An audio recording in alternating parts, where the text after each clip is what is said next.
भैया ऐसा है कि इसीलिए आदमी को, जिसको कहते हैं ना नीम हकीम खतरे जान, दिलीप जायसवाल को अपने जीवन में सोशल मीडिया का कुछ आइडिया है नहीं।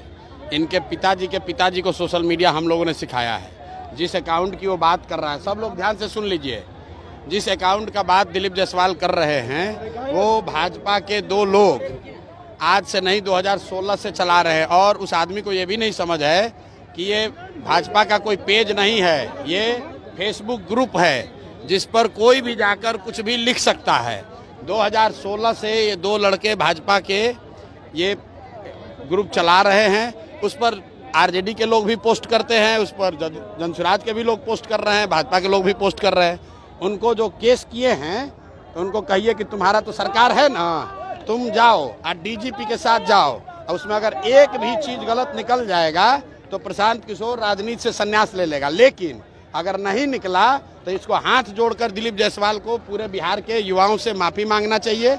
इस आदमी को कोई समझ नहीं है। इस आदमी को एक ही चीज का समझ है कि कॉलेज कैसे कब्जा किया जाता है। दिलीप जायसवाल का हिस्ट्री आपको बता देते हैं। दिलीप जायसवाल का हिस्ट्री जरा सुन लीजिए।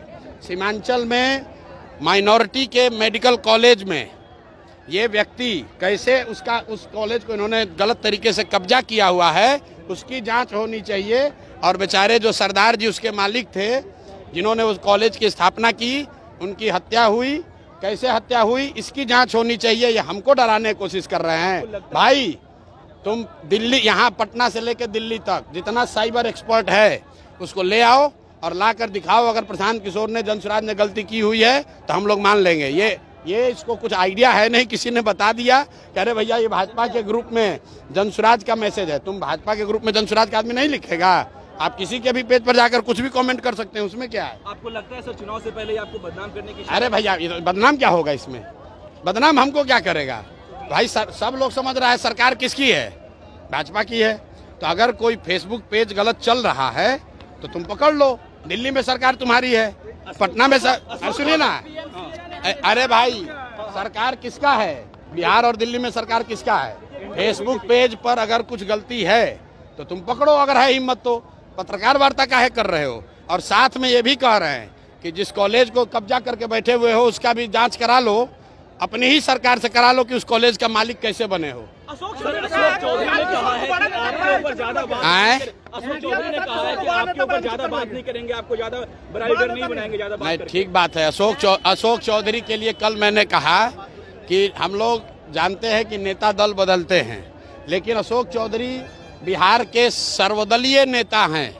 इनके बाबूजी कांग्रेस में, ये खुद जदयू में, बेटी लोजपा में और दामाद आरएसएस भाजपा में।